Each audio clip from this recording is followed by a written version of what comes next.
So, a black Captain America, huh? Damn right. We built this country. Bled for it. I'm not gonna let anybody tell me I can't fight for it. Not after what everybody before me went through.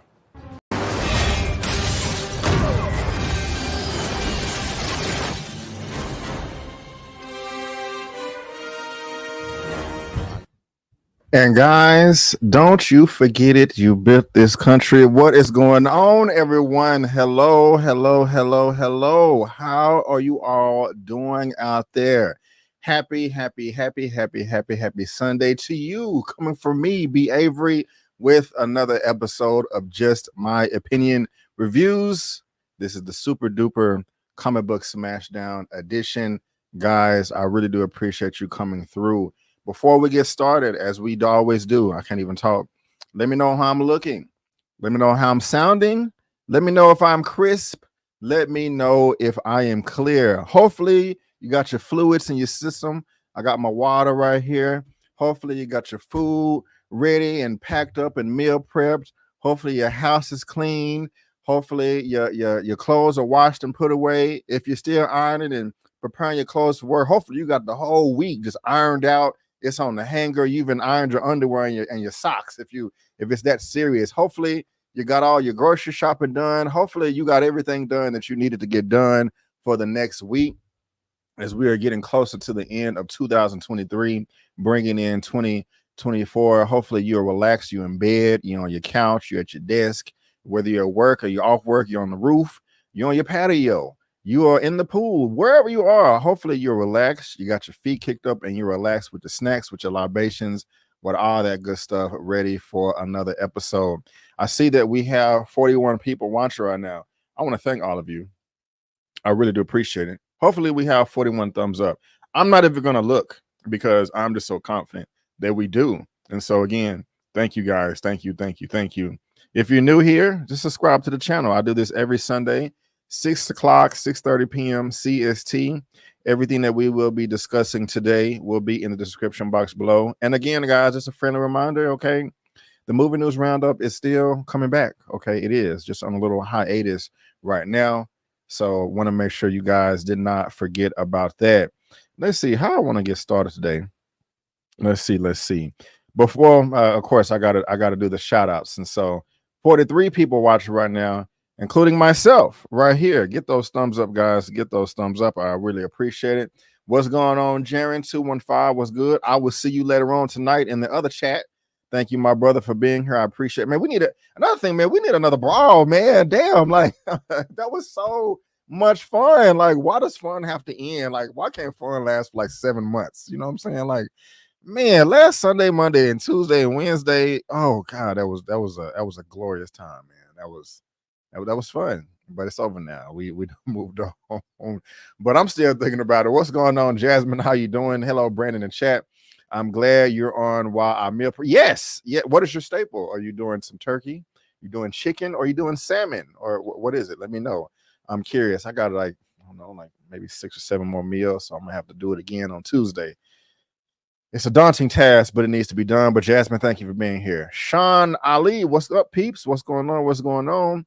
Mario Faith Warrior, what's going on, my brother? How you doing, Mario? Mama Avery in the building. Love you, Mom. How you doing? Spoke to you earlier today. May be speaking to you later on this evening. I couldn't do anything if it wasn't for you. Thank you, Mom. I love you. Barry Strikes Back. What is going on? I'm so excited. You're excited for the show. I'm excited. So thank you for being here. DDSQ, what's good? What's good, my brother? How you doing? Comma Serene in the building. Good evening, Brandon and chat fam. Y'all need to follow her. She's a boxing expert. Subscribe to her channel. She be breaking it down. Thank you, Karma, for being here. I appreciate it. Miss Harper. Hey, Miss Harper. How you doing, man? I love that smile in their profile photo. It's just all big and bright and welcoming and warm. Thank you so much, Miss Harper. I appreciate you, man. I appreciate you. 6L is in the building. What's going on? Cleaning my guns and watching right now. That's what's up, man. Keep them clean. Keep them clean. You never know when you're going to have to use them. Hopefully never, unless it's for fun, shooting targets and stuff like that. But yeah, thank you for being here, my brother. Thank you. Oh, my sister. I don't know. Exquisite Corliss is in the building. Hey, what's going on? What's going on? Sean Ollie in the building. What's up? What's up? What's up? And we got Shield Spot, aka Thor's Asgardian Queen. Happy Sunday, everyone. Tuning in while chilling with the hubby Thor. Right on, right on. Get your chill on. Get your chill on. Get your chill on. Did I have some was I supposed to clean the house? I'm pretty sure I was, but I don't remember. But before we get started, I will do some shameless plugging. I will do that. Now, hit a one. What's up, Peace Be Free? Before we get started, hit a one in the chat. Even though this is a superhero comic book show, hit a one in the chat if you're watching Winning Times on HBO Max or HBO or however you want to call it. Hit a one in the chat if you are watching Winning Time. The reason why I ask is season 2 just started last Sunday, and this will be the episode 2 for season 2, popping out tonight, I believe, at 8 p.m. CST. And I have my recap for you guys ready to go right here, uploaded to the channel. And so the episode premieres at 8 o'clock p.m. CST later on this evening, later on tonight. And right after you're done with the episode, you can go and check out my recap as well. And also, guys, I didn't go live last week for Winning Time, but I will this time for episode 2. So that is going to be tomorrow, Monday, August 14th, 6:05 p.m. So tonight you got my recap, just my breakdown with just me by myself. Tomorrow I will be engaging with you guys in the chat, so make sure you come through. I'm also covering Warrior. The season 10 season finale for season 3 is popping off on Thursday, so I got my episode 9 recaps right there. Also have the last voyage of the Demeter. Elliot, I need to go put a comment on your video to help the views. But I saw if you're watching this, sir, leave a comment, and if you are, I saw your spoiler reaction for the short, the short video that you made for this, your spoilers edition. I laughed my ass off, sir. I didn't even think about that. What you said, not laugh my ass off. So yeah, check this out, man. It was straight. It was all right. But also on the topic of comic book superhero news, I do have my recap for episode 7 up, and episode 8 will be up on this coming Thursday night. I forgot I've been releasing mine like on Friday and Saturday, not even knowing that it releases on Thursday nights and then the next day max. So not to sound obnoxious or anything, but I did see episode 8 of this already. I haven't recorded it yet. It's the best episode so far out of all of them. I mean, if you want to see Superman get some kick-ass action in episode 8, you need to tune in. So check that out right there. And also, yeah, check out last week's episode too. You know, we was talking about Wonder Woman 3, which we're going to be talking again this week, Loki season 2, and the Dark Avengers. Yeah, they came through in Montgomery, Alabama, man. And, you know, I had to, give them some coverage, even though YouTube did age restriction my video, because that should have got like a lot more views. But anyway, so you guys go ahead and check all that out. And also check out my Teenage Mutant Ninja Turtle movie. And so, all right. I'm done with the shameless plugging, guys. But guys, again, I want to thank you so much for tuning in to another episode of Super Duper. I believe this is episode number 15. It is nothing but superhero and comic book news. Everything that we're going to be discussing will be in the description box below with their respective links. I know I'm behind, but I will get the audio only versions up. I'm surprised a couple of people reached out and asked about that. I was like, oh, okay. I didn't think y'all really cared about it, but hey, if you want the audio, it's coming back. So I got all that right there. And another thing to all of the moderators out there, I do pretty well in the chat, but just in case, please.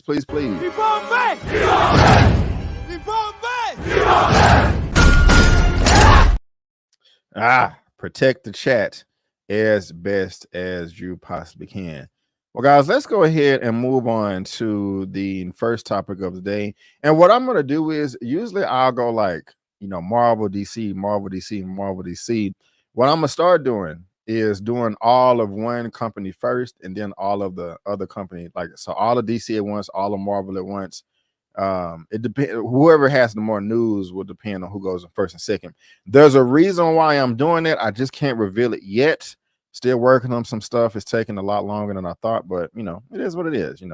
Got to be patient sometime. But This first topic of the day right here is dealing with DC, and this article is coming from Variety, having to do with the Suicide Squad. And I'm pretty sure you guys have heard this going around in the interwebs and all of that. I don't know why they would want to go in this direction, but hey, it is what it is. When I saw the original Suicide Squad that came out in 2016, it looked so good. I was so happy. You had Will Smith, all these A-list actors and some B-list, and it looked pretty good. But when the movie actually ended up coming out, it was trash. It was very disappointing. It was one of the worst comic book movies I ever saw, and pretty much everybody felt that way. 2016 release, 26% from the critics and 58% from the audience. I mean, that's just awful. If you've seen the film, you know what this is right here with me doing this with my arms. Why they would make the creative decision for a character to do this in their films is beyond me, but that's part of the reason why it scores so low. Now, if you look at Box Office Mojo, it did make money. The budget was 175, so what is that times 3, 525 or something like that, if my math is correct. So it made money. So at least it didn't just bomb at the box office as well, but it did bomb as far as the response from the critics on the audience. And so this is what brings us to the first topic of the day. I don't know why they thought this was a decent idea, but I definitely don't think it is. This is coming from Variety, and it says David Ayer, he's the director of the first film, says James Gunn told me the Suicide Squad Ayer cut would have his time to be shared. Why? This is my response to that right there. Hell no, to the no, no, no. Yeah, to the no, hell to the no, to the no, no, no. Like, I don't know why. I mean, I can understand with the Batman v Superman because that universe was still going on. And I can also understand with the Snyder Cut, the Justice League, it was at that time, we still thought that we may get another, that universe was going to continue, but they are starting over completely. So why would you want to go back to this? This is just a waste of money. I mean, unless it's free, but I don't know the details. Sometimes I don't read the articles. I read the headlines and hear other people talking about it because I want to react. I want to react with you guys, So let's do that real quick. Got Will Smith back there. Let's see what the hell David Ayer is talking about because I just don't give a crap. I really don't. David Ayer is keeping hope alive. Who gives a crap for a Suicide Squad director's cut dubbed the Ayer cut on social media? In a recent post on X, Twitter, the director informed his fans that the new DC Studios boss, James Gunn, told him that the Ayer cut will have his time to be shared. Ayer provided no further information. You probably should have because, like I said, nobody gives a crap. Well, is anybody asking for this? Let me know in the comment section. Warner Brothers and Gunn's representative did not respond to Variety's request for comment. What's your advice on how to navigate the situation with grace? Ayer posted in a response to a user who questioned why he was still promoting his version of Suicide Squad 7 years after the theatrical cut's release. Okay, hold on 1 second. How the hell do I get this dang? This is annoying. Okay, let's just do it like that. Damn it. Variety, get this damn video out of here. Anyway, I'm sorry, y'all. Hold on. No way I can on this. All right. What's your advice on how to navigate this situation with grace? Ayer posted in a response to a user who questioned why he was still promoting his version of Suicide Squad 7 years after the theatrical cut's release. There is a genuine curiosity and interest from a lot of people. Bull crap. And I'm aware there is another group of people that have fun mocking the film. Your comment is a perfect example of how many are magnetically drawn to the 2016 film in a negative way. Have you ever had an experience in life that didn't have you ever had an experience in life that didn't until the way you wanted it, that dragged you, that made you rethink everything? I have. Okay. All I know is my unseen film plays much better than the studio's release. Ayer continued. The interest in my cut being shown seems real and organic. And Gunn told me it would have his time to be shared. He absolutely deserved to launch his DC universe without more drama and all projects. In a way, I'm chained to this thing. I'm riding a tiger here and navigating the situation the best I can. Life is a very strange journey. Y'all buying this, man? I'm not. Ayer has been outspoken for years about how the Suicide Squad cut Warner Brothers released in August of 2016 was not his preferred version of the film. Ayer's movie, which critics widely lambasted when it opened in theaters, starred Will Smith and introduced Margot Robbie as Harley Quinn. I put my life into Suicide Squad. I made something amazing. The studio cut is not my movie, Ayer said in July 2021. Read that again. And my cut is not the 10-week director's cut. It's a fully mature edit by Lee Smith, standing on the incredibly work by John Gilroy. It's all Steve Price's brilliant score, with not a single radio song in the whole thing.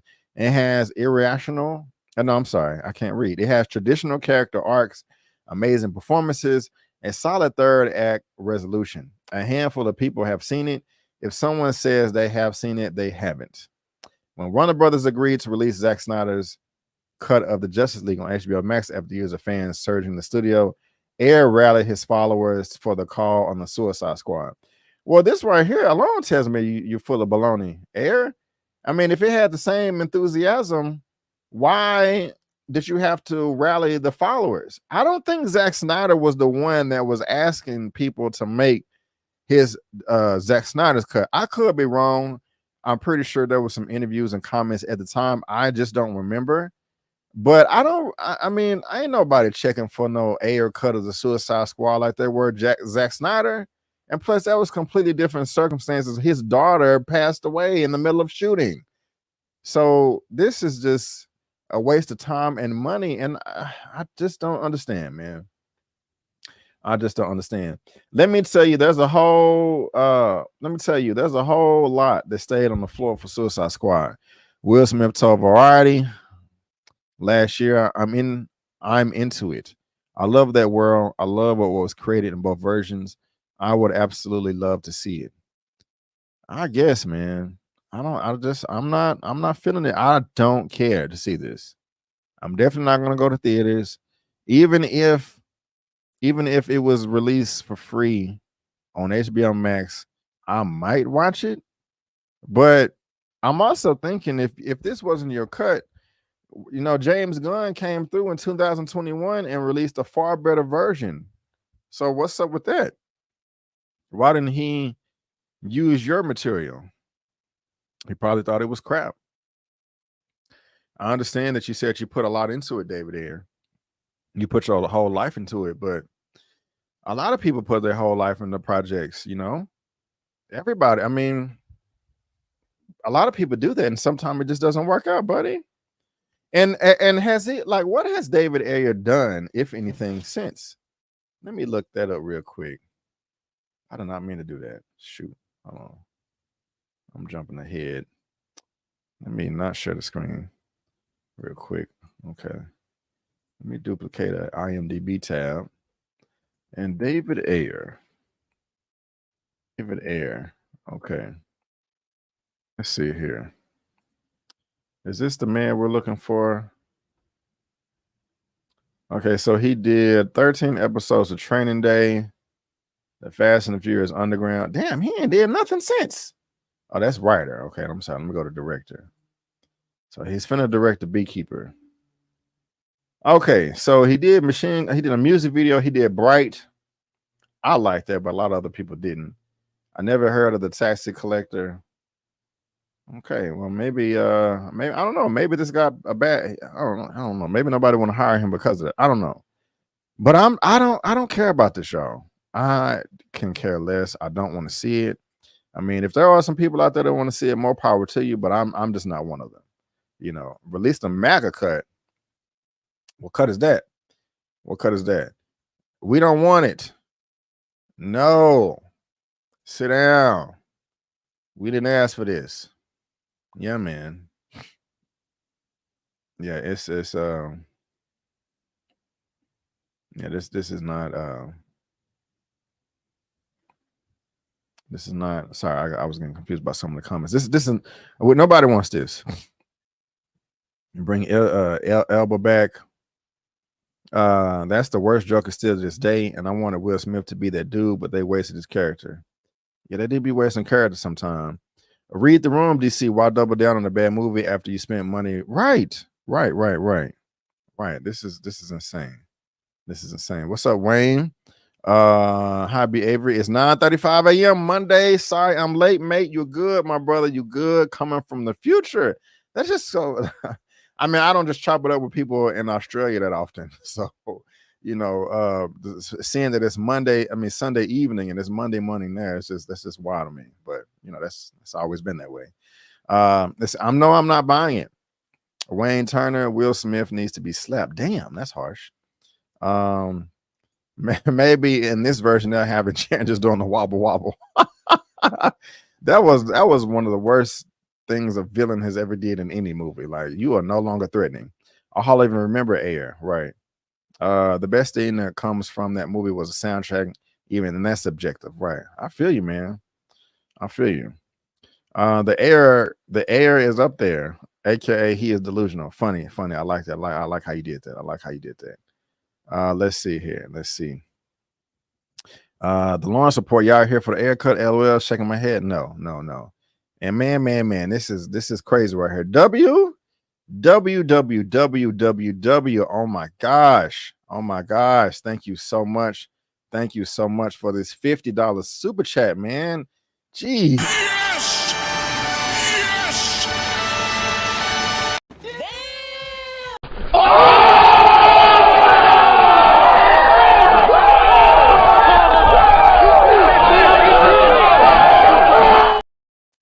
W, man, when I mean, you know, even if a super chat is only $1, that is greatly appreciated. But you sent me 50 of them things, man. So thank you. You always are coming through.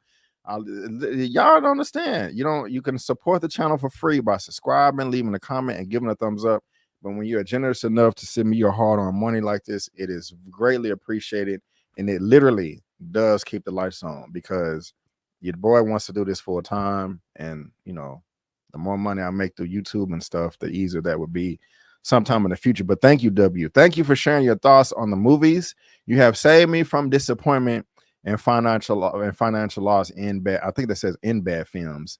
I'm so glad I can help you, W. I'm so glad. So thank you so much for that super chat, my dude. I really do appreciate it. A nice profile pic as well. That seems pretty cool.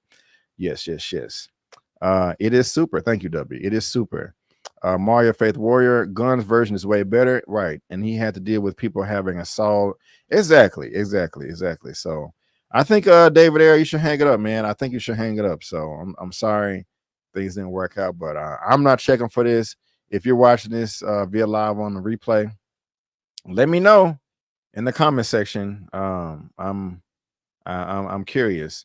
I ain't gonna lie, David Ayer, Suicide Squad is good to play, and that's fine. No judgment. Thank you for the comment. And yes, we have to free Bree Avery. Thank you. Free me from the corporate plantation.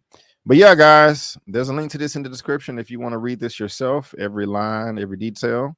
Yeah, it's in the description box below for you to read at your own leisure. Now let's go ahead and move on to something that seems a little bit more promising for DC. I don't think it will make any money, and we're going to be talking about that as well. But at the very least, hopefully it will be entertaining. It looks entertaining when we saw the trailer. Stand on DC, of course. This is coming from the Hollywood Reporter for topic number 2. Blue Beetle first reactions are in. My favorite post, Nolan DC film. All right, let's get into this. Mr. Jolo Merenduena, the titular character. The latest DC project for Jolo Merenduena arrives August 18th. Wait, that's this week. Yeah, that is this week. I think when am I seeing this? Am I seeing this on Tuesday? I think I am. I'll look later. I think it's Tuesday. Haha. I'll have a fresh out of theater reaction for you guys. But let's see what they're talking about. The first reactions are in. Fans and influencers are tweeting their impressions of the newest superhero title. And the general takeaway in this Blue Beetle is surprisingly solid superhero origin story with a winning performance by star Jolo Merenduena, Cobra Kai, and plenty of heart, humor, and warm embrace. Okay, I'm not going to read all that. Let's just get to the tweets. Okay, this is You know, y'all. So I don't know if y'all know who Steve Weintraub is. He's over Collider, one of the biggest sites in this space. When I started paying to movie news, I think the first website was Nuke the Fridge, and then after that, it was Collider. I gained a lot of knowledge from Steve, and I remember it was in 2011, before I had my website, before I had a YouTube channel. I think only thing I was doing movie reviews on Facebook. And I say this because I don't want anybody to make the same mistake I did. But I remember at the time, it was only Steve Weintraub and Matt Goldberg that was running Collider. That was it. It was nobody else. And I knew a lot about movies. And he had a post like, hey, if you know movies or you know this, you know that, apply. You know, we'll, you know, go over your information, and you know, if you want to, you know, join our team, you know, do the damn thing. I never applied because I was scared, and I know now that if I would have, I probably at the very least got considered. But I'm happy with the way things turned out now that I got my own thing. But don't be scared, guys. All they can do is say no. And I don't know, I just felt like I needed to share that. But anyway, let's get to this. Happy to report Blue Beetle was so much better than I expected. He added his own flavor to the superhero genre by having the film focus on a tight-knit family and Latino culture. It's fun, extremely funny, and he got away with the few jokes that floored me. That's what's up. That's what's up right there. That's what Steve said. Vanessa D, happy to finally share Blue Beetle is everything I hoped it would be. Angel feel the film with the heart of Latin culture and focus on the importance of family and believing in yourself against all odds. It's the best film to come out of the DCU since Wonder Woman. It has to be Wonder Woman 1984. And that's not saying a lot, but at least it's positive. Blue Beetle is one of the best movies of DC's modern era, right up there with the first Wonder Woman. Okay. Fun, emotional, culturally significant, and extremely funny. I was blown away. Jamie Reyes absolutely deserves to be part of the new DCU. Okay, that's what's up right there. The first Wonder Woman, I really did like the first Wonder Woman. We're going to be talking about Wonder Woman later. The third act got a little weird, but it was still a solid film. Griffin Schiller, Blue Beetle is a massive win for DC and an electric introduction to the first hero of the DCU. Xolo Maridueña's charismatic star-making performance confidently anchors this intimate synthwave journey of family, heritage, and purpose, a fresh and endearing spin on the origin story. Now, that is good to hear, because so far out of these 4 or 5 reactions that I read, it seems apparent that it's a strong family culture, funny, and yeah. And that's something that I was looking forward to. That's something that appealed to me when I was watching trailers. Is I want to laugh, I want to feel the whole family dynamic, and so that seems like what we're getting right here. Notice also, we haven't seen anybody like, this is the best DC movie ever, the best comic book movie ever, kind of like how they did the Flash movie. But let's keep going. Genesis O'Neill, Blue Beetle stands out from previous DC entries and is mostly due to the Latin flavor. Let's be real, it's funny, emotional, and the action scenes with Blue Beetle are amazing. The cast is beautiful, but Maridueña and Lopez shine. Can't wait to see more. Congrats, Al Bori. I don't know what that means. Sorry. Blue Beetle is my favorite post Nolan DC film, bro. That's okay. It's an action-packed, highly entertaining superhero story about family, and there's nothing more important than family. The film is unique in that love is lovingly and unabashedly shares the Reyes family's Mexican culture. Right on, right on.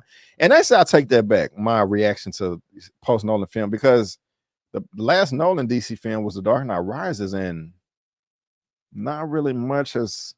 No, Wonder Woman came out after that. So, I don't know. We're going to see. What happened? I didn't mean to. I clicked something on accident? Yeah, I did. Okay, the Hollywood Handle. Blue Beetle is heartfelt and enjoyable addition to the DC universe. A phenomenal cast with charismatic characters and an intriguing plot. The representativity means a lot, and it's great to see.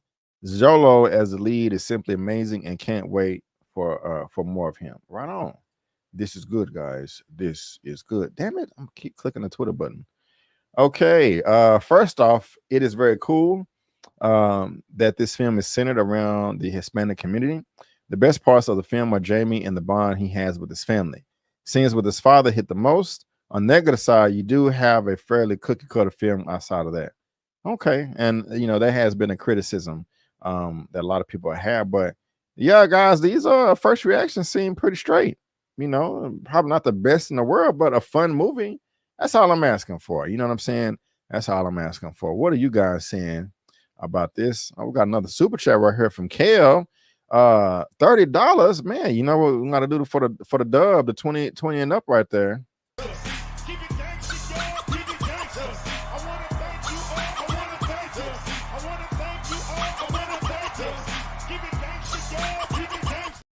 Thank you so much, Kale, for the $30 super chat. I really, really appreciate it, my dude. I really do. Hashtag free B Avery. You know what I'm saying? Thank you, thank you, thank you. And also, I want to give a shout out to Miss Aralissa Daniels. You sent me a $5 cash app. It says sent you $5 for amazing entertaining movie reviews. You sent this yesterday or day before, so thank you so much. I do appreciate it. And there's also somebody else that be sending y'all. You be sending super stickers all the time and just normal videos. What is your name here? What is it? Sharon Polite. You always sending $5, $10. So thank you, Sharon. I appreciate it. Thank you, everybody. Thank you. I do appreciate it. All right, that means the world to me, guys. It really does. But let's see what else we got up in here. Let's see. Okay, about Blue Beetle, Cobra Kai Beetle. Yeah. Let's see here. This feels very CW kids, and I'm not sure if that's a good thing or not. I don't think it would be a good thing. Cordia, what's up, man? It's trash. What's going on? Yeah, good old Goldberg. Blue Beetle will be really blue when it bombs. Man, I hope it don't bomb. I hope not. Let's see. Excuse me. Latinos are fired up, but I don't think that will be enough. We're gonna see. Lower expectations, and maybe you'll have a decent time. It's always good to go in with lower expectations. Let's see. Let's see here. It seems like they got all the same talking points. Memo. Right on. I want to see Black culture included in Blue Beetle too. I mean, if it fits, I wouldn't know. I don't know Blue Beetle like that. You know, I don't want to force or anything. But yeah, you guys keep letting me know. The Lawrence report: Blue Beetle will be the Latino version of Black Panther for the Latin culture, and I'm here for it. Right on. That's what's up. That is what's up right there. So yeah. So oh, we got another one coming through from the Mario Faith Warrior. Thank you. $4.99 super chat. Thank you. I want to see Blue Beetle and Static team up in the future. I would love to see that. As many team ups as possible. So that's dope as hell. But Mario Faith Warrior, thank you. I really do appreciate that. I really do. Now, part of this Blue Beetle news that we're talking about, also we're going to talk about the box office. This one coming from Deadline. Blue Beetle looks to fly to 30 million US opening. Early look box office. This is horrible, guys. That's horrible. Unlike last August, which was totally lacking product after Sony's Bullet Train, the month looks to keep chugging even as the strike continues to, and many talents not promoting the film. Recently, Warner Brothers Blue Beetle hit tracking with an eye on 30 million to start its opening on August 18th. Now, what is the budget for this film? What is the budget for Blue Beetle? I know it's not as much as the other big blockbuster tentpole films, so that's good. But Blue Beetle production budget, let's see here. Okay, I mean it's still not. This is still one of the cheaper ends, 120 million. So what is that? It needs to make 360, you know, for it to root to 120 billion. That's a lot of bread, cuz that's a lot of bread. So yeah, it needs to make 360 million if the budget is 120 for it to be a respectable profit, in my opinion. With Blue Beetle, Warner Brothers is delivering what is arguably the first feature film superhero for Latino and Hispanic audiences. The pick was originally conceived for a streamer HBO Max, developed under the DC Walter Hamada run regime, and they're no longer there. $30 million. A $30 million star for the genre title is right in the vicinity of another Hispanic Latino conceived tentpole, that being Robert Rodriguez's Alita Battle Angel, which posted a 3-day $28.5 million back in February of 2019. Right now, Blue Beetle's unaided awareness is 38% ahead of Alita's. Okay, Alita's showing even more promise. Blue Beetle unaided is also 83% of Meg 2's at the same point in time. Okay, so man, how is this gonna be received overseas? That's what I want to know, and how many territories. But yeah, man, you know, I got the full article down below, but if you want to read it, the whole thing, I'm not gonna go line by line, but it's there in the description. But $30 million opening, you know, it is a cheaper film right here that we're talking about. It is least expensive. Of course, they're gonna need that overseas money as well. But at least it's not some $200 million film, you know. Now the first not Black Adam, but Shazam movie, I think was either 90 million or 100 million. So if it was even around that, it'd be better. But at least it has some positive word of mouth. You know what I'm saying? So you guys let me know what y'all think about this. The first reactions, the potential box office for opening weekend. If you're interested in seeing the movie, if you're excited for the Latino Hispanic culture, and you know, all of them fine people over there, let me know. While you guys are letting me know, I'm gonna see what y'all already said. Let's see here. Yeah, let's let the Latinos have a moment. Right on. I hope they're not overhyping this movie. I want it to do well. I'm not excited for the movie whatsoever. It looks straight to me. What's up, T-Virus? Terrence, how you doing? I'll try to chat with you on the next one already.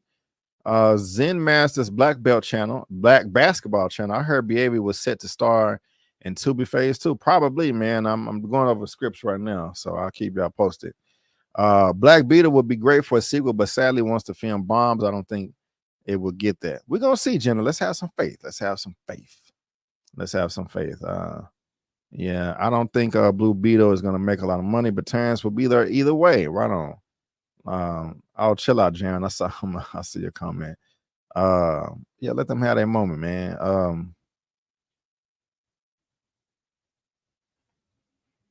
Even if Blue Beetle doesn't make a lot of money, just remember Black Panther made 1.3 billion and Marvel still fumbled it.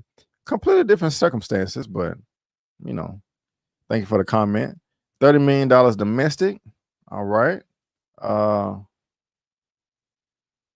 I got you. Okay. Let's thumbs up the video. All right. I see what you're saying, Cordell. But I agree with you, Cordell, but I'm gonna try to keep it on topic. Won't make 300 million worldwide. Just say Barbie has a cameo. Ha. Hard. Okay. Yeah, I'm curious about this too, Xavier Fitness. I'm curious too.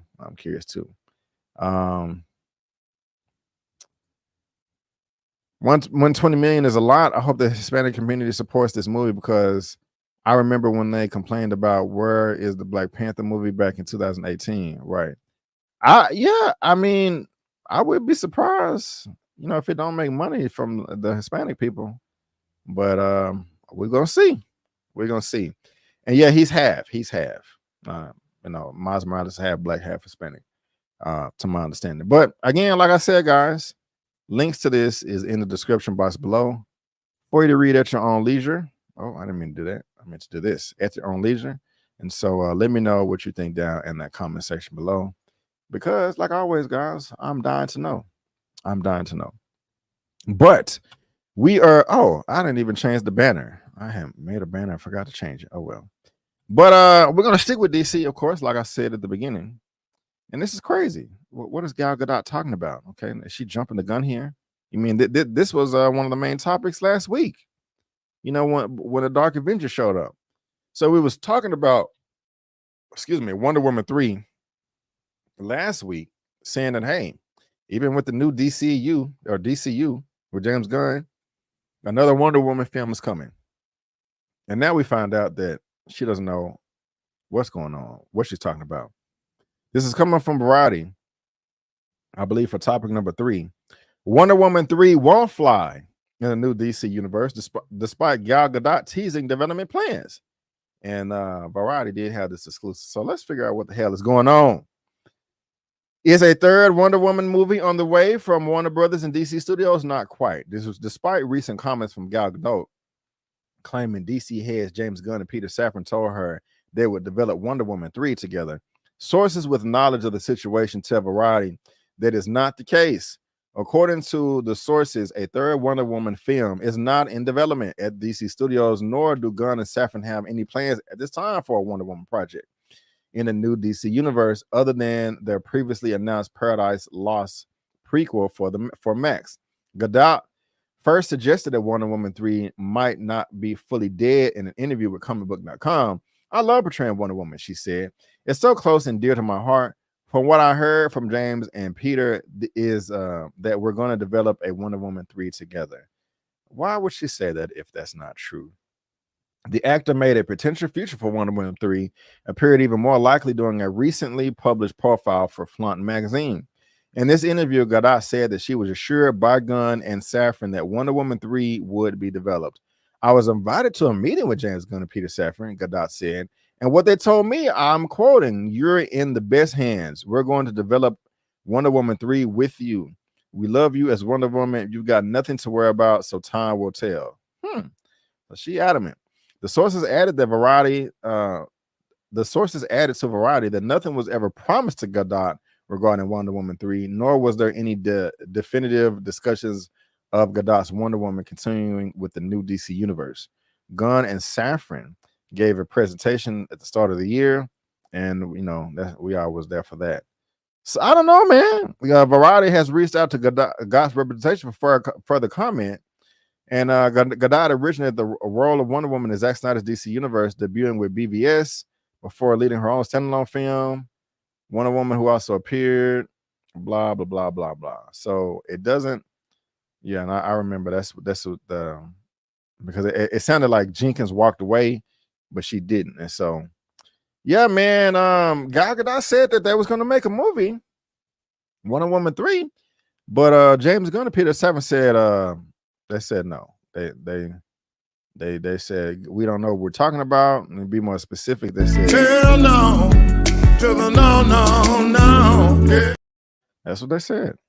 That's what they said. So I am okay with this. I like Gal Gadot as Wonder Woman. I remember when she was first cast, I was one of the haters, I guess you can say, like, oh, she's horrible. She's too skinny. But she put on some weight and actually ended up doing a great job. And man, can y'all imagine if they brought Gal Gadot back, but they didn't bring Henry Cavill back? That would destroy the new DCU before it started. Like that, what would be the reason? So I don't know. Maybe they're playing with us. Maybe she will be in the prequel of the Paradise Lost. That's what I think is going to happen. You guys let me know what you think, but I think that's what's going to happen. I think she's going to star in that. But y'all let me know whether you're watching this via live on the replay. Do you want to see Gal Gadot in a Wonder Woman 3? Do you not care? Let me know either way. I'm very, very curious. I'm very, very curious. She is fine as a support actress, not the lead. Really? I think it just depends on the title of the film, but she's a lead to me, in my opinion. James Gunn and Peter Safran already stated months ago they had no intention of moving forward with Wonder Woman 3 with Gal Gadot.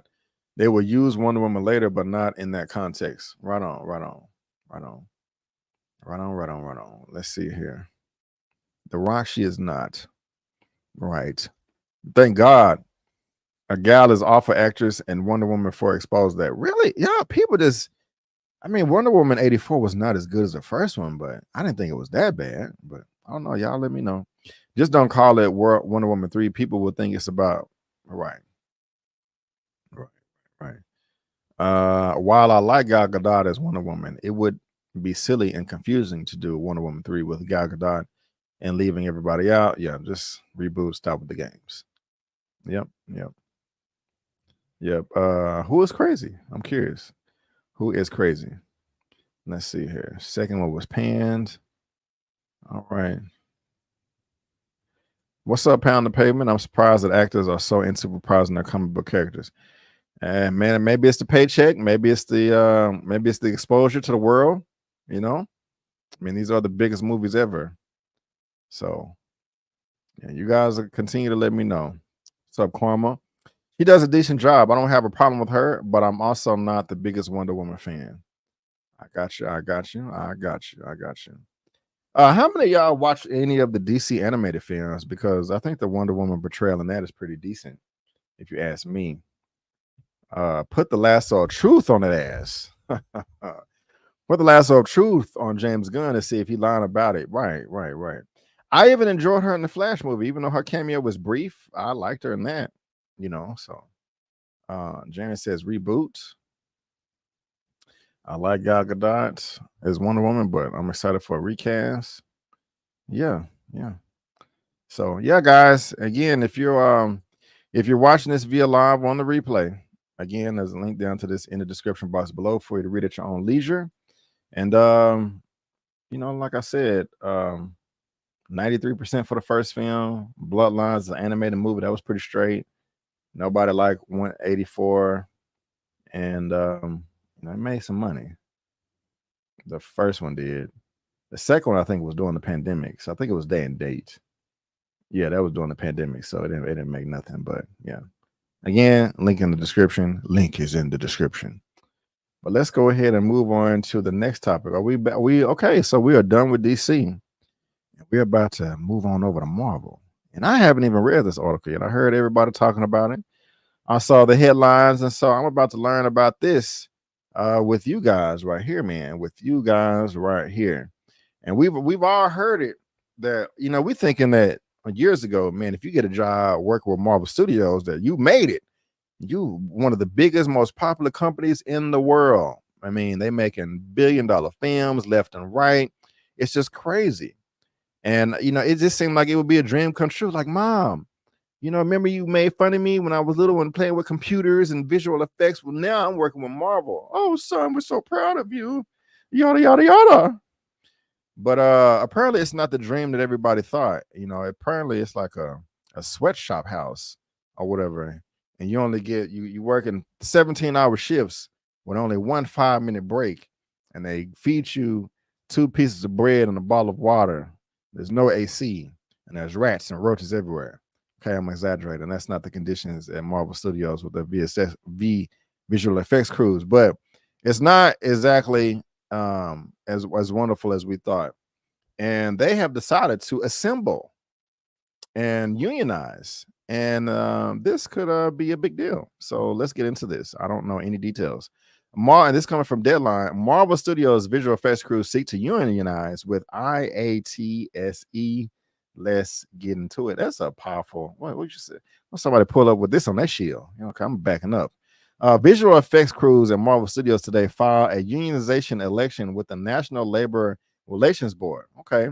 With a supermajority of Marvel's more than 50 worker crew having signed authorization cards saying they want to be represented by IATSE. I wish it was a fun acronym. We are witnessing an unprecedented wave of solidarity that's breaking down old barriers in the industry and proving we're all in the fight together, said IATSE President Matthew Loeb. That doesn't happen in a vacuum. Entertainment workers everywhere are pissed. Okay, they didn't say that. I just felt like saying it. Entertainment workers everywhere are sticking up for each other's rights. That's what our movement is all about. I congratulate these workers on taking this important step and using their collective voice. According to the union, this marks the first time visual effects professionals have joined together to demand the same rights and protection as their unionized colleagues in the film industry. For almost half a century, workers in the visual effects industry have been denied the same protections and benefits and that their co-workers and crewmates have relied upon since the beginning of the Hollywood film industry, said Mark Patch, IATSE's visual effects organizer. This is a historic first step for visual effects workers coming together with a collective voice demanding respect for the work we do. This is the first, y'all. They've never done this before. They said they're tired of the peanut butter and jelly sandwiches. Positions such as production designers, art directors, camera operators, sound editors, hair and makeup artists, costume, wardrobe, script supervisors, scripts, lighting, props, and painter long have been represented by IATSE in the film. I don't want to keep reading. I got to figure out, is it IATSE? Is that how you say it? In the film and television, but workers and visual effects classifications historically have not. VFX coordinator Bella Huffman highlighted some of these issues facing VFX workers. Turnaround times don't apply to us. Protected hours don't apply to us. And pay equity doesn't apply to us. So she said, visual effects must become a sustainable and safe department for everyone who suffered far too long and for all newcomers who need to know they won't be exploited. Now, let me take a let me take a pause here. Oh, that's the end of the article. Okay, never mind. Link is in the description. To my understanding, like, you have visual effects houses like ILM, Industrial Light and Magic, Weta Digital. Like Weta Digital was the VFX company that I believe worked on the first two of the not Pirates of the Caribbean, but the Planet of the Apes movies that came out in like 2011, 2012. I think Weta Digital worked on that. I think ILM worked on a lot of Star Wars stuff. I could be wrong. I know George Lucas works with them a lot. So to my understanding is that the studios would have a whole stack of work and would auction it out to different studios. Like, okay, this is what we need done. We want to pay around this price. Who can do it for us in this amount of time? And like, hey, we take the bid over here, but then it's locked in stone. And the complaint, to my understanding, was Marvel or other studios would be like always changing things. Like, okay, and now we need this, now we need that, we need it longer, we need it shorter, yada, yada, yada, yada, yada. Now, that's fine to me is if people are compensated and or you know, their hours are looked at. But if you're asking them to do more work in a shorter amount of time and you're not paying them any more money, that's where all the horror stories are coming from, to my understanding. Again, I could be completely wrong on that, but that's just the way I understand it. And so also when I heard this headline, it says Marvel Studios. I didn't even think Marvel had their own branch of visual effects. I thought they outsourced everything. So this is interesting, and I'm definitely gonna look into this more because you know I love Marvel. And so I just didn't get into it early because I don't read the articles before my show. I mean, sometimes I do, but let's see here. What are you guys saying about this right here? There we go. Miss Harper speaking my language. Yeah. ILM was created by George Lucas for Star Wars effects. Right. Right. Let's see here. Great. Okay, Wayne, help me out. I know this is off topic. Thank you. Great t-shirt you're wearing. How do I get one? Okay, if you're watching this on YouTube, is there not a link in the description? Like if you scroll down, is it not there? Because it should be there. Hold on. Like anytime you click a video. Oh Lord, why do I want to go slow now when I'm trying to? Jesus Christ.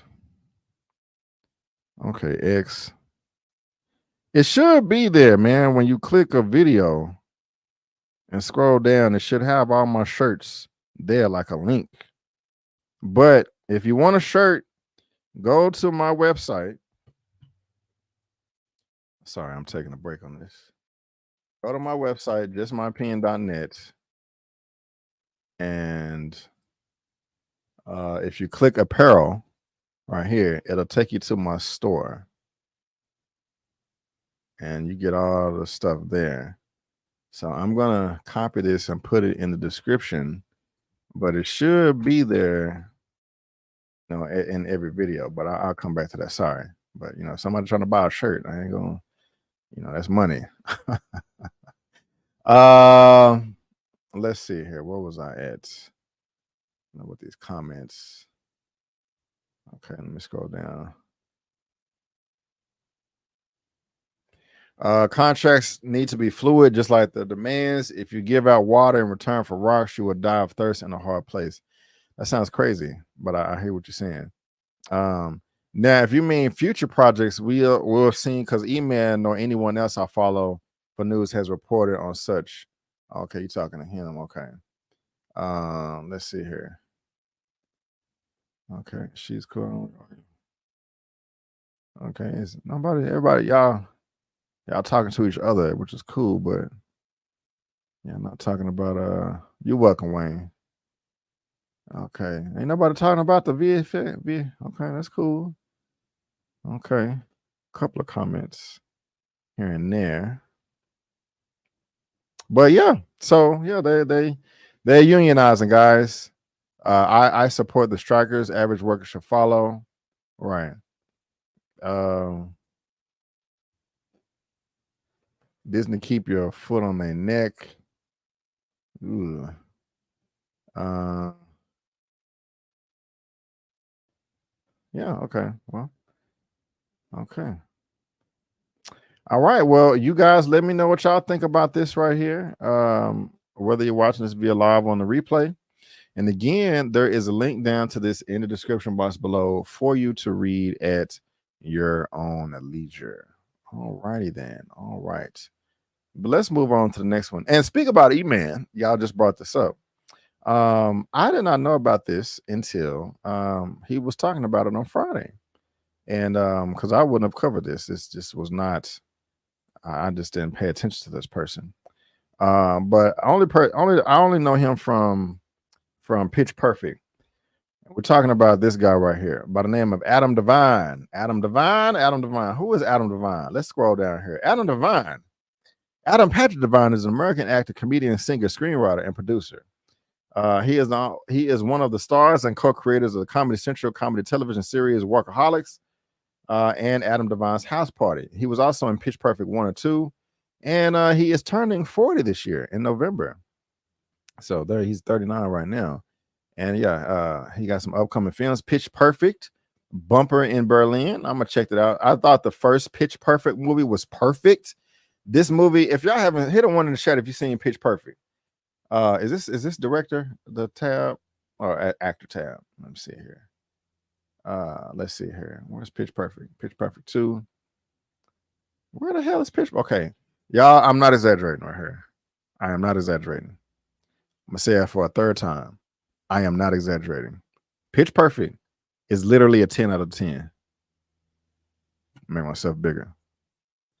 OneTakeBigDog. I know you be trying to catch up with the classics. If you're watching this, put Pitch Perfect on the list. You don't got to watch it immediately, but in the next 5 years, Pitch Perfect is a perfect 10 out of a 10. I was so surprised and blown away from this movie. I loved it. It's one of my favorite movies of all time. Not my favorite, but one of them. It's up there. But why are we talking about Pitch Perfect? Because the guy that was part of this movie, Adam Devine, wants to talk about Marvel movies. What do you have to say about Marvel movies? Adam Devine says Marvel movies ruin comedies. What? Bro, what the hell are you talking about? How Marvel movies ruin comedies? Hell no. To the no. Yeah. You tripping. I don't get it. Like, they make those movies kind of funny, but it's not real comedy. Why are you hating on Marvel, bro? It don't, like, no.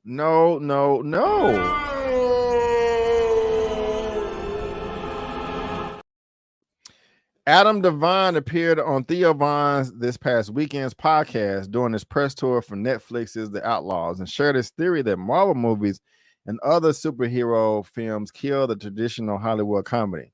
The Workaholics and Pitch Perfect alumni noted that because Marvel movies rely so much on humor, I can't disagree with them there. See Ant-Man and the Guardians of the Galaxy franchises, for instance, they ended up becoming Hollywood's new de facto comedy films.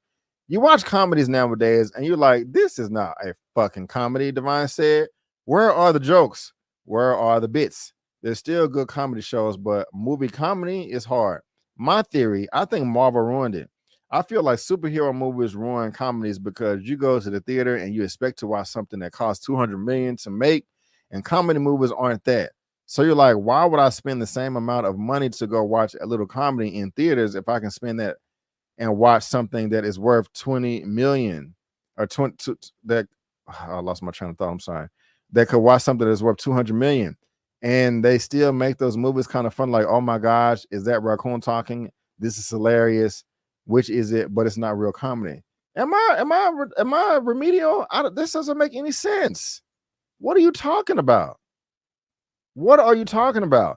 Every studio used to put out several comedies a year, Devon noted, and there was like 45 comedies in theater per year.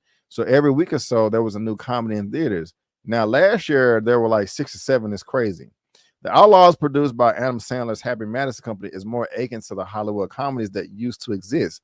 Devon argued, the movie puts an action spin on Meet the Parents and included Pierce Brosnan, Nina the Brave, and Ellen blah blah. Divine plays a straight-laced blah blah blah. I don't care on Netflix. Yo, what is he talking about? Look, I don't know. I'm just gonna throw this out here. The pandemic ruined everything. Okay, like that messed up everything. When I wish I had like a chart. Maybe this pays off to read the articles before, of course, so you can do more research. But I wish I had a chart of like all the movies and comedies in the last 10 years. I want to see how much those movies made, how much they cost, were they actually good or not. Some stuff is just not funny, dude. And I only know you from Pitch Perfect, bro. I mean, is this your way of trying to get attention because you're not getting roles or something? I don't know. I'm not going to come to the conclusions like you seem to be. But let's see. Okay. TV.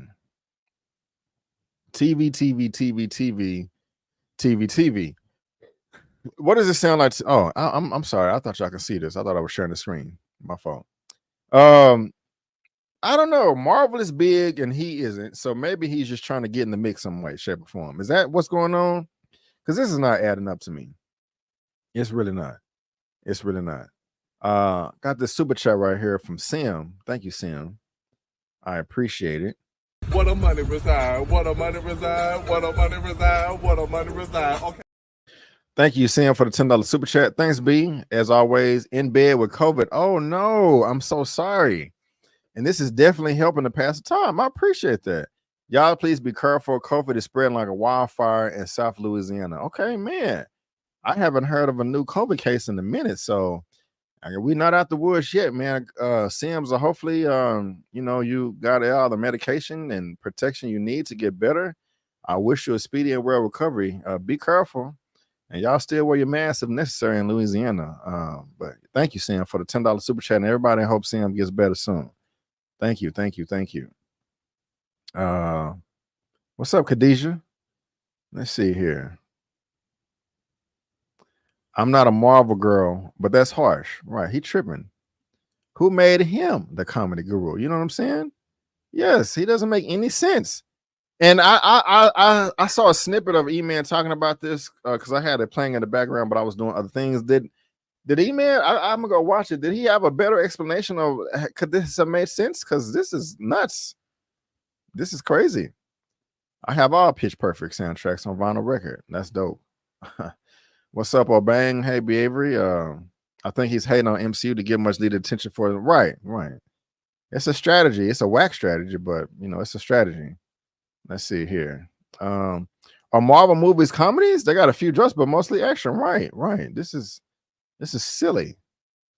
Yeah, this is silly. What is he talking about? Some of the comedy in MCU is very good. Some of it, yeah. He's tripping balls. He gonna get casted like then change his tune like yeah right. He gonna say what he got to say to get in, then however do good or bad, then get out, and it's just stupid. Yeah, he can hold his L. He hating, he hating. Bring It On is a perfect 10 out of 10. I like Bring It On. But that's a classic. It don't got nothing on Pitch Perfect though. But yeah, Bring It On is a classic. Pitch Perfect is not. But that's just my opinion. But when in doubt, blame the MCU. Right.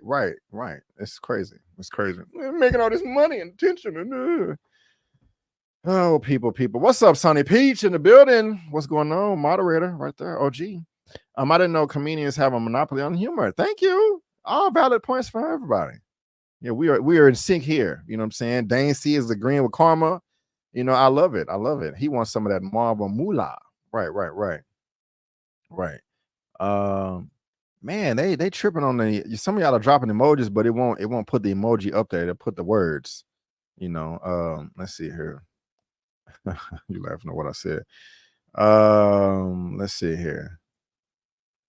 And I mean, I don't mind going to a theater to see a good comedy, man.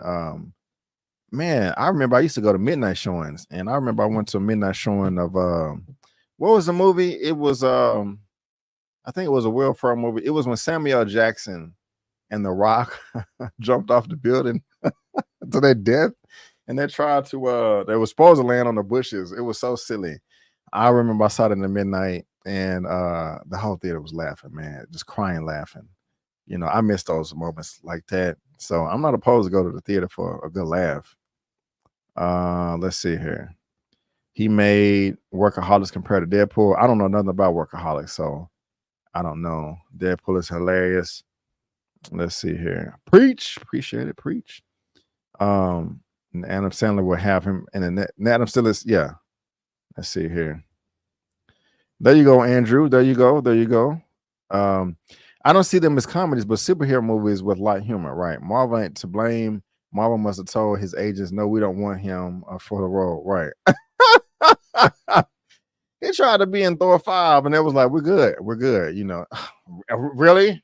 It's your fault. Comedy suck now, you know. He didn't get picked for the role. Who is that guy? Right. If it wasn't for Pitch Perfect, I would not know who it is, man. So yeah, man, this is pretty wild, man. People just be talking crazy, you know, and so it's funny. I don't know what Adam Devine is saying, but yeah. The other guys, right? Okay, thank you. I couldn't remember. We need something like the other guys back, man. That was funny, man. Step Brothers, Bolts and Hoes, you know. If you're watching, you know I'm talking about you. Yeah. This is funny, but y'all let me know what y'all think about this, man. Oh boy, tripping, man. Blaming Marvel. Everybody want to blame Marvel, and so you know. You was funny in Pitch Perfect, man. I don't know about anything else, but, you know, take a chill pill, man. Relax, you know, or have a milkshake or something. But anyway, guys, link to this is in the description box below. Let me know what you think down in the comment section, whether you're watching this via live or in the replay. I would really appreciate it. I really would. All right, what we got next? This is to be expected. It's disappointing, but it is to be expected since we got all the writer strike, the actor strike, you know. Of course, they're going to be taking things off schedule, but we can still get into the details right here. This is for Deadpool 3, highly anticipated. Deadpool 3, this comes from MovieWeb, reportedly removed from Disney's calendar of upcoming releases. Deadpool 3 could be delayed due to the ongoing strikes in Hollywood. Yes, I'm happy with this. I don't want them to be shooting this movie and them not being able to improvise. Improvisation is very important. Excuse me, especially with the character of Deadpool. So I'm not tripping. I am not tripping. Even when Deadpool 3 was one of the few upcoming releases from Marvel Studios that actually managed to be pushed up instead of pushed back, setting its debut for May of next year instead of November. The latest adventure from the Merc with a Mouth could now be delayed due to the current situation in Hollywood. Good, like I said.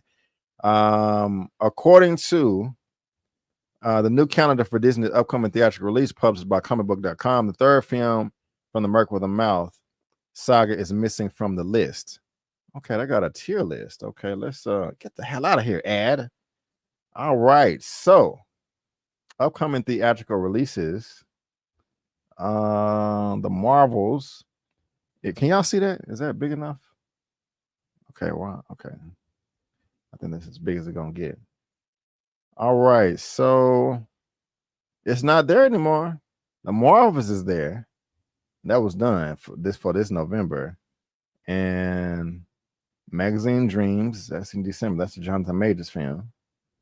And then what you call it should be right here somewhere. Deadpool 3, but it's not. So I'm good for the delays. Let's see. Let me scroll up a little bit, see if I missed something important. I doubt it. Right after the merge between 20th Century Fox and Disney was already completed, Marvel Studios didn't hesitate on announcing Ryan Reynolds and Wade Wilson. MCU. The actor wanted to make sure his debut would be unforgettable. Hugh Jackman, Sean Levy, they're shooting. Okay, we went over all that. This talks about the cast. The movie also rumored some cameos. Echo is missing from the calendar as well, but I ain't nobody tripping on that. Okay. So let's see what other releases. They got some Marvel comic book stuff on here. Elemental. So all these are August. So High School Musical.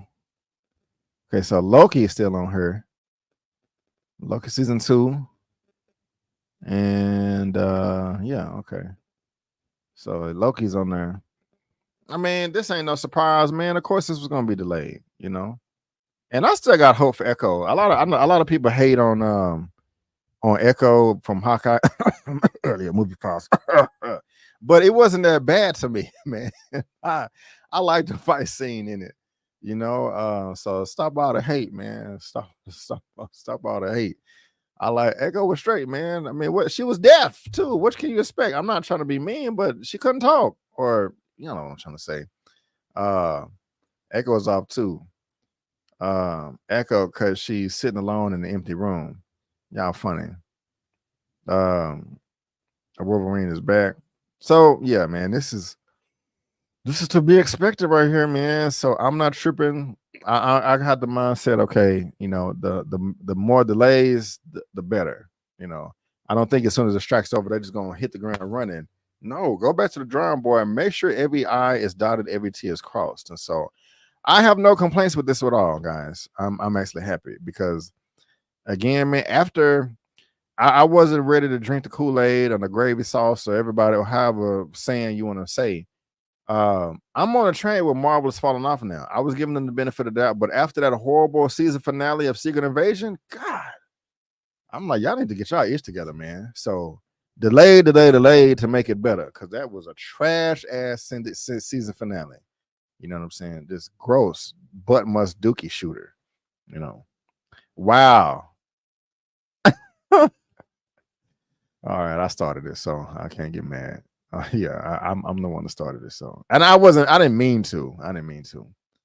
Yeah, Echo was interested, man. Dude killed the daddy and all that. But anyway, if you want to read the whole thing, there's a link to this in the description box below for you to read at your own leisure. At your own leisure. At your own leisure. At your own leisure. Hey. At your own leisure. At your own leisure. Okay, I'm done.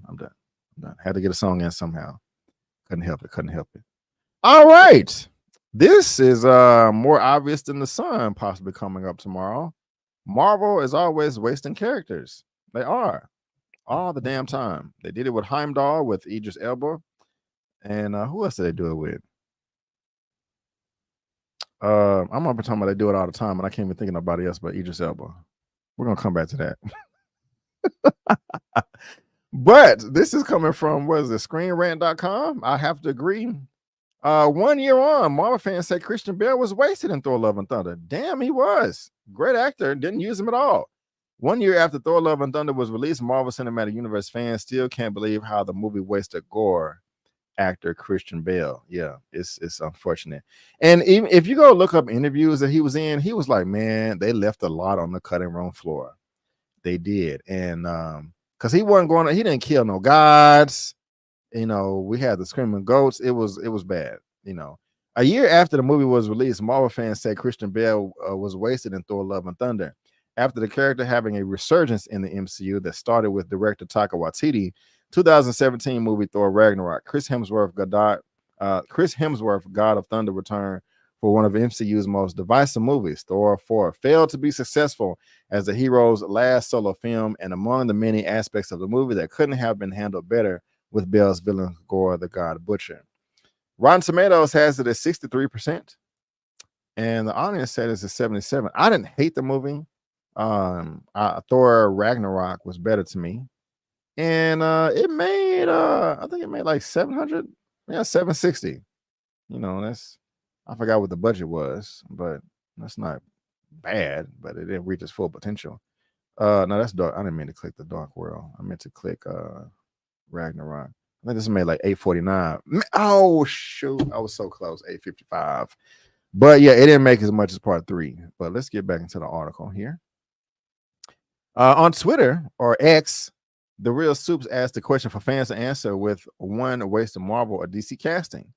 And a large number of replies came back stating that Bale was wasted in Thor Love and Thunder, with some saying he is MCU's most wasted casting. While Bale delivered a great performance as Gore, the character disappeared from good chunks of the movie and notably did not do a lot of God Butcher. Yeah. Check out the original tweet and several replies below. Yeah. What is a wasted Marvel DC casting? I'll start. Well, I don't really care about him myself, to be honest, but you know, a lot of other people did. Christian Bale. Yeah. This is just sad. Screw Ayer's cut. We need another cut of this movie, man. Seriously.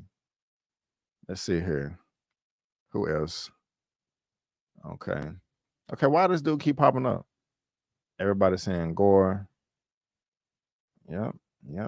Okay. Do I need to click the reply button? Okay, that's not panning out the way I wanted to. But everybody's saying Christian Bale. It was a waste. It was a waste.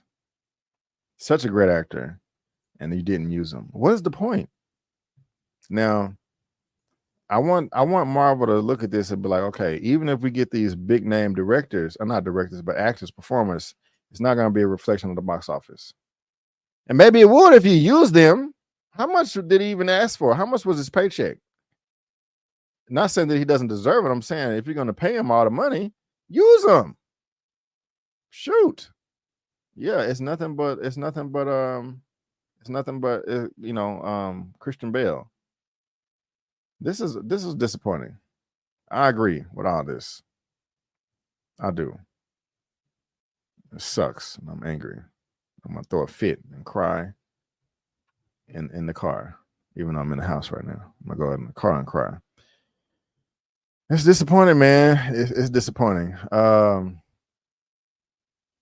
Yeah, I wanted to see Gore eat some God brains. That is gross. Didn't see. That's gross. But you know, to each his own. To each his own. Christian Bale should be cast as the next Bond villain. Christian Bale cameo. Okay. Oh, y'all talking about Carnage and Blade. Damn. Y'all don't care about Christian Bale? Let's see here. I don't care about a Carnage movie. He didn't do a damn thing. Completely wasted. Yes, it sucks ass. Sucks monkey butt. Let's see. Recast Feige. Oh, it's a hot take right there.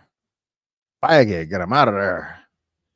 Let's see here. Christian Bale is a phenomenal actor. Yeah, he is. He really is. Love and Thunder tone was off, too farcical and not serious enough, just too stupid and unfunny. Pumps up the budget. Yep. Okay. Well, yeah, not much comments about Thor, Love and Thunder for Christian Bale's Gore the God Butcher, but I do agree. This man was wasted, unfortunately. So you guys let me know what y'all think about this. If you agree or disagree. And would you want to see a newer cut of Thor 4? I definitely would. I definitely would. So you guys let me know what you think down in the comment section below, because I'm dying to know. And there's a link down to this article in the description box below for you to read at your own leisure. Well, all right, guys, we have one topic left. And it's a film that I'm still have some high hopes for. And I'm going to go ahead and play the trailer for it just to get us in the mood. And I don't really even remember the trailer, but here we go. And hit a one in the chat if you can hear.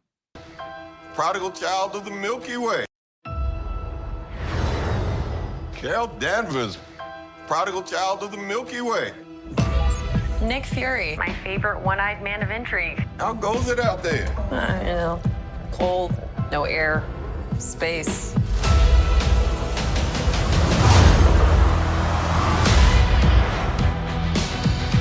Captain Marvel, the Annihilator.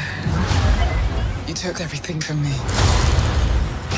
And now I'm returning the favor.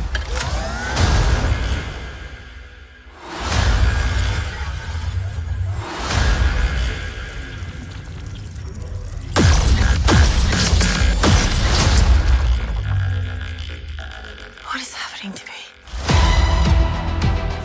She's entangled our light-based powers, so we switch places whenever we use them. Strong theory. You can absorb light.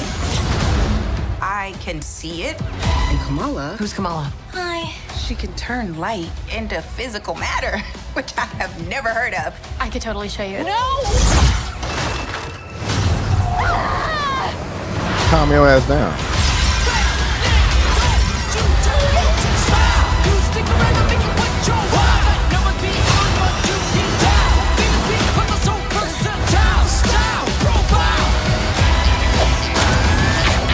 She's targeting every planet we call home. I would never choose to bring anybody into this. You are not the only thing standing between this and the universe. Oh my god, we're a team.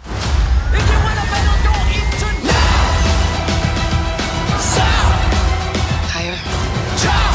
Further. Faster.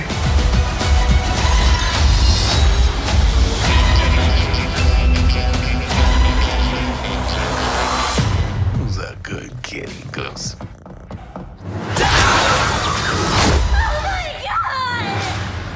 I can't. Can you? I got it.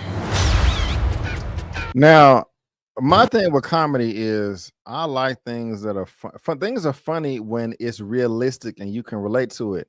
If you see a cat in a corridor doing this right here with tentacles flying out of his mouth, you are going to react the same exact way that Miss Kamala Khan is reacting. I'm gonna be like, oh my God, as well, like, and freaking out. So that is funny to me. Now, when it comes to the humor, you're not going to be doing that if you're in a subway and there's a big 7 foot guy with blades coming out of his arm, chopping up the bus, trying to kill Shang-Chi. Yeah, people are going to record it, but nobody's going to be like, oh man, you got to do it. I took some karate lessons, yada, yada, yada. That's not funny. Nobody's going to react that way. So that's just the difference in tone and comedy. But let's get into this last topic right here. Coming from Variety. The Marvel's director says superhero fatigue absolutely exists. New MCU film is really wacky and silly compared to others. Oh man, I am on the fence with this, but I am not going to trash the Marvels just yet. I'll wait until I see the movie and if I actually agree if it's bad. Again, guys, there's a link to this article in the description box below. My response to this article, which I have not read, I'm just looking at the headlines. It may surprise you guys, but let's get into it. Hold on, Kevin. Hold on. Let's wait now. Let's wait.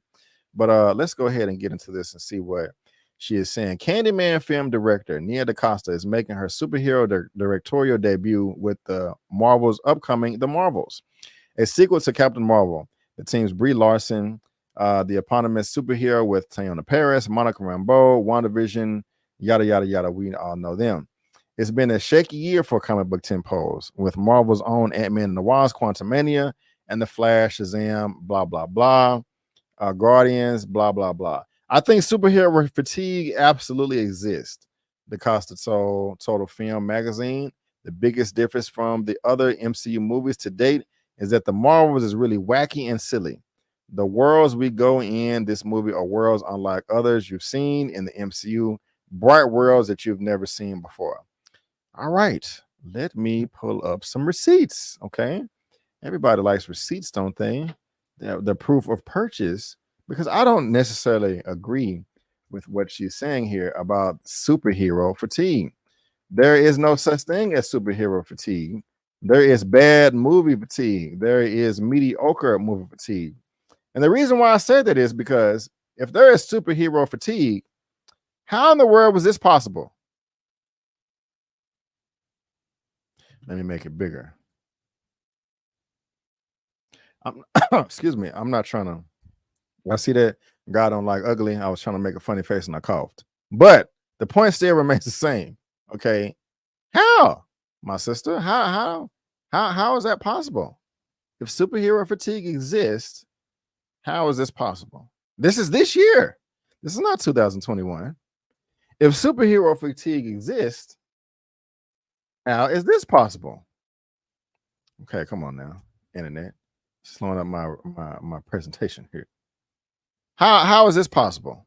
If superhero fatigue exists, made money. I mean, I'm just saying. So, and this is this year. Now, Ant-Man 3 wasn't the best film. We all know that.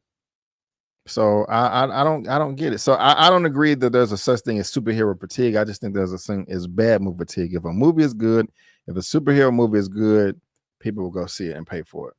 Now, what is this next part? She said, the Marvels is really wacky and silly. Now, the first time I heard that, I was like, oh shit, this sucks. I am not looking forward to this. But I thought about it. There are some properties in the MCU that can get away with this and can't. I don't want to see them say the next Avengers film, Kang Dynasty Secret Wars, is going to be wacky and silly. The new Captain America 4 is going to be wacky and silly. I don't want to see that. But if it's Ant-Man, I'm cool with that. If it's Guardians of the Galaxy, I'm cool with that. If it's the Marvels, I'm cool with that as well. You can have as many jokes and silly moments in the movie that you want, just as long as they are placed in the right spots. Okay. You know, and like just when they're fighting, when there's a war, when there's a battle, just make it a little bit more serious. And you can still throw jokes in there if it is a realistic reaction that we all can relate to. Russo brothers have mastered this, but let's go further. The Avengers movies are the epic conclusions to chapters of storytelling, whereas this is a team up within the narrative that we didn't necessarily expect from Marvel. Producers Mary Lavanos added what makes the Marvel stand out. Usually you wait for characters to show up all together. In the Avengers movies, we were all excited to design a team up featuring characters that women from all walks could relate to. While the word superhero fatigue has been thrown around a lot this year due to several comic book movie flops, the genre has also hit high points. Okay, like I said, Guardians of the Galaxy and Spider-Man Across the Spider-Verse. So there you go. I promise I haven't read this until now.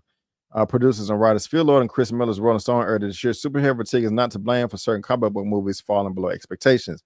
I don't believe it's superhero fatigue. I believe it's a movie that feels like a movie I've seen a dozen times before fatigue, Miller said. I agree. If you're using the same story structure and the same style and the same tone and the same vibe as movies and shows that have come before, it doesn't matter what genre it is, it's going to be boring to people. Agreed. And the audience in the theater cannot be sustained on Easter eggs and reveals, Lord added, or even these big crazy multiverse stakes. They only care about like the relationship between Rocket Raccoon and Groot. Guardians trilogy writer director James Gunn, who's now spearheading DC, made similar comments to Rolling Stone in April. I think there is such thing as superhero fatigue, Gunn said. I think there is. I think there is such a thing as superhero fatigue, Gunn said. I think it doesn't have anything to do with superheroes. I think it has to do with the kind of stories that be told, right? And we've heard all that before. But if you want to read the whole thing, link is in the description box below. I pretty much did. Marvel's opens on Disney. Marvel's opens on Disney 10th. Jesus Christ. Marvel's opens in theaters November 10th from Disney. Jeez, I don't know what I need to do. I need to do something. But yeah, man, this is where I'm at right here. So I really did enjoy the Miss Marvel's Disney Plus series. I had fun with it. And so if you're bringing that into this movie, I have no problem with it being wacky and silly. That doesn't scare me. As long as when they beat ass, they still beat ass. And, you know, you can have as many jokes. And Guardians of the Galaxy had a ton of jokes in it. And what made that film work is they didn't have any jokes during the serious moments. They knew where to place them. Even the jokes, they even lasted too long, in my opinion. Like, okay, y'all are lingering this joke on too long. But I would rather them do that. I would rather have jokes last too long than have them in superhero comic book moments where they're supposed to be beating ass and being serious and stuff. So this doesn't bother me. I still have hope for the Marvels. I do, because we've heard of all the problems at the very beginning of the year back in January. And if we heard about them in January, the studios heard about it months before. So they had a whole bunch of time to fix whatever they needed to fix. I don't think they're going to sit on crap for 10. I mean, come on now.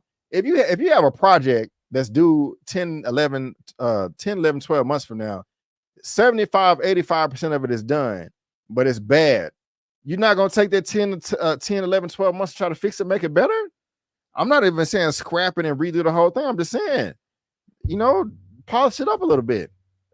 I just, and especially now with the reception of Phase 4, which was below mediocre, and all the criticism Marvel's getting, I think they're going to try to fix all their mistakes. So I'm not saying that the Marvels is going to be the best movie in the world or the best Marvel movie, but I just don't feel like it's going to be trash. I feel like it's going to be at least better than the first one. That's just me though. And so and again, to all my black sisters out there, Nia DaCosta's a sister. She got a whole bunch of microscopes and magnifying glasses over her. Okay, is the black lady gonna do good? She probably, I don't know her mindset, her awareness, her level of consciousness, but hopefully she's up to the plate. Like, all right, it's time for me to represent now. You know what I'm saying? I'm in this big ass studio. I got all these women leading the film. All right, let's show them what we can do. She may not give a damn about that. You know what I'm saying? Big on to energy, Karma, Khadijah. I don't know. Am I tripping? All my sisters out here. If I didn't name you, I still love you. It's just a lot of y'all. But I'm not giving up hope on this. I'm not giving up hope. I'm not. Khadijah, yeah, thank you. I don't think it'll be trash either. I'm. Let it be better than Thor 4. You know what I'm saying? Can we get that? Is that too much to ask for? Let it be better than the first Captain Marvel and also Thor 4. So I'm keeping hope alive. I'm keeping hope alive. The fatigue is watching them try and sell us characters and stories no one asked for. Then they take beloved stories and turn them into cheap past Disney Plus shows. Yeah, they did kind of do that with Secret Invasion. Man, the Secret Invasion should have been the whole goddamn phase, man. Like, God, Kevin Feige, what was you thinking? I gotta know.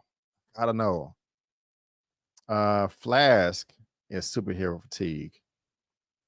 Spot on. What did X Savage say? Okay, yeah, I just read it. The CGI was shockingly bad. Didn't they sit on Blade script for a while? Well, the thing about Blade is I'm glad that they did not go through production. They saw the scripts and was like, okay, this is, let me make it bigger. They was like, okay, this is what you got. All right. Oh, this sucks. No, go back to and redo it.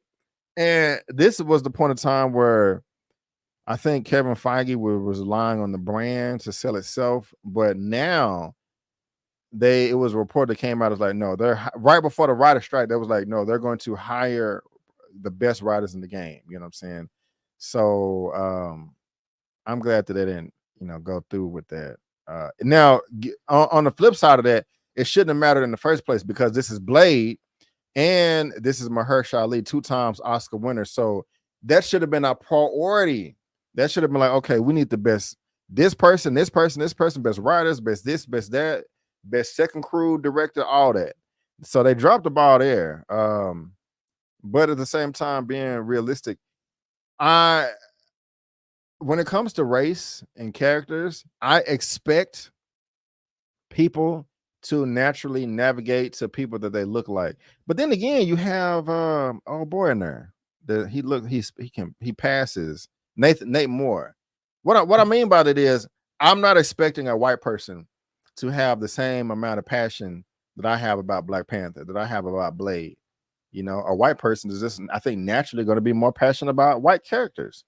Hispanic person is going to be more passionate about Hispanic characters. A Black person is going to be more passionate about Black characters. That's not even racist. That's just that's just who you are. You know what I'm saying? So,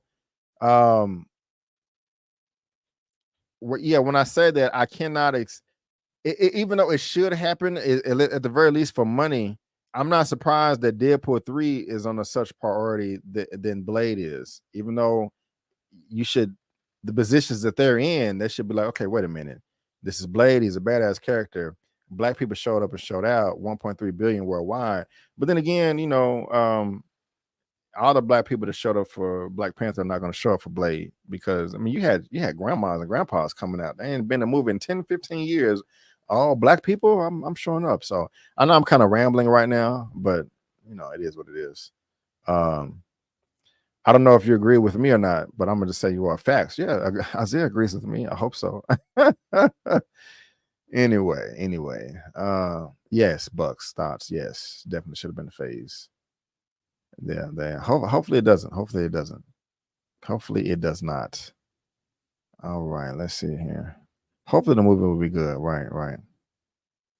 Marvels may actually be a sleeper hit for as much as an MCU movie can be a sleeper. True. That's funny. The Marvels. They should throw that in there. Post-credit scene. Sony Peach, I think it would be a decent film, entertaining at the very least, right?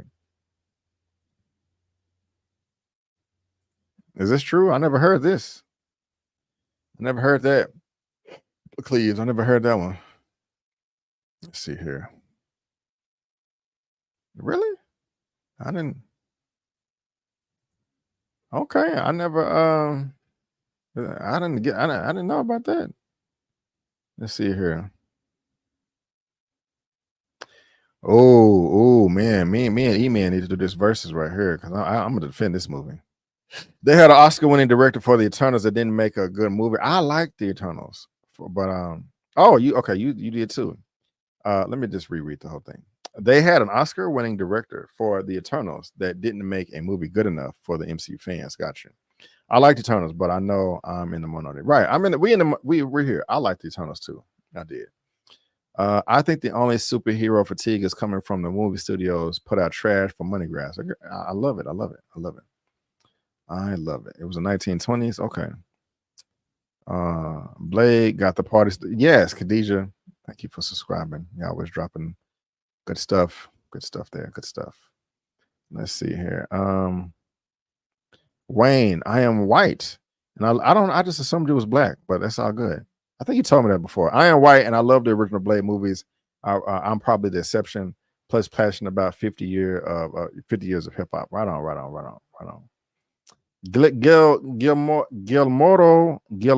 del Toro directed Blade 2.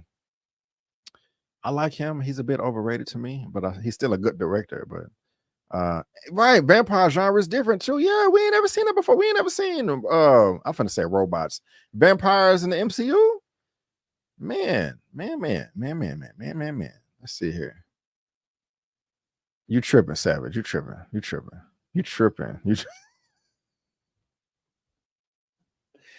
That's actually funny. Y'all are stupid in a good way. That's funny. The Joya channel. What's going on? John Boyega as Kang will be interesting. Kang? I don't know. See, what's going to happen is hopefully Jonathan Majors, when says it September 3rd or September 11th, hopefully he will be found innocent and he can still reprise the role as Kang the Conqueror. But if he's found guilty, and I doubt it, and they do recast him, John Boyega would be interesting as Kang. He would be. You guys let me know what y'all think about that. Let's see here.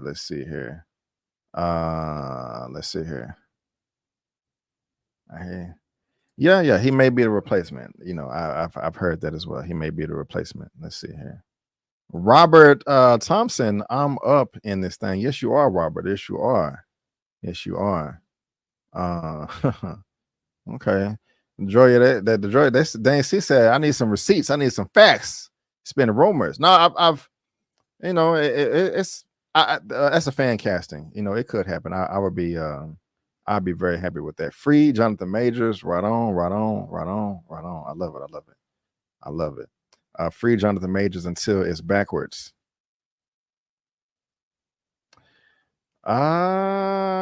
I'm having a I don't know. I'm having a moment where I don't get it. But let's see here.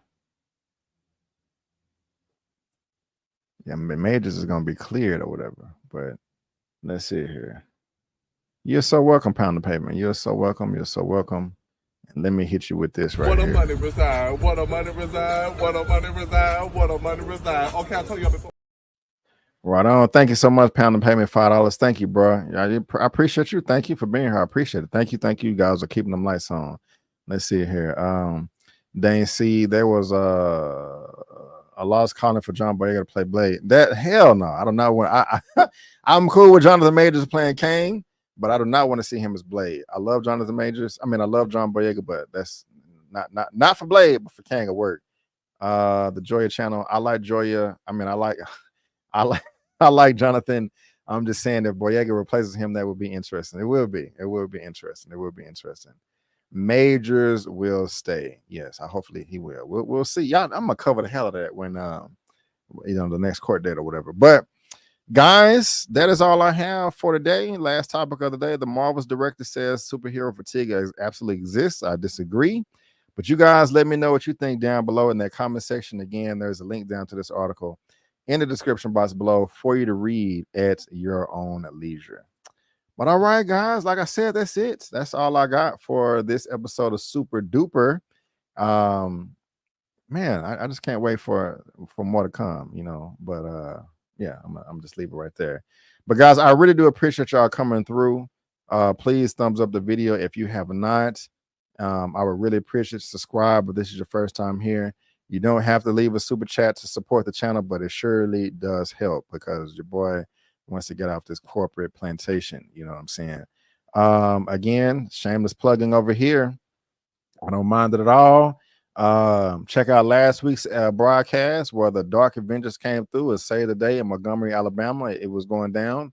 Check out that Teenage Mutant Ninja Turtles review tonight. And what time is it? So, it's out right now. The new Winning Time show. It popped up 19 minutes ago. So in about 40 minutes, you can watch my recap on my show. And then tomorrow, I'm gonna be going live to engage with you guys. Also talking Warrior. I've got one more episode left. The last voyage of the Demeter. And guys, I'm telling y'all, the next episode of this is fire. It is a lot of action. Superman was up in there bobbing and the swabbing and the squabbing and the bobbing. Like he was getting it in. So y'all make sure y'all check all that out right there. I will have timestamps available for you guys here in just a minute.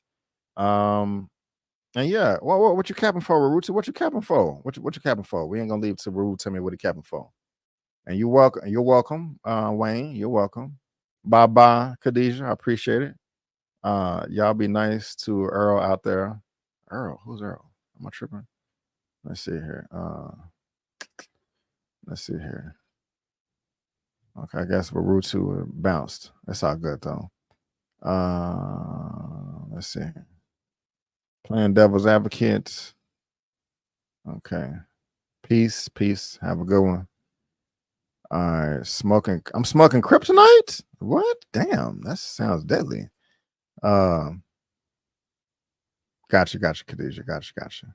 All right, guys. I feel like I'm forgetting something, but maybe I'm not. Maybe I'm tripping. Maybe I'm just having fun with you guys. But now y'all watch Winning Time, and I will see y'all tomorrow in the live chat. But guys, again, I just want to thank you all so much for tuning in. And before you go, don't forget that I'm B. Avery. That's just my opinion. Peace out, and I'll see you next time.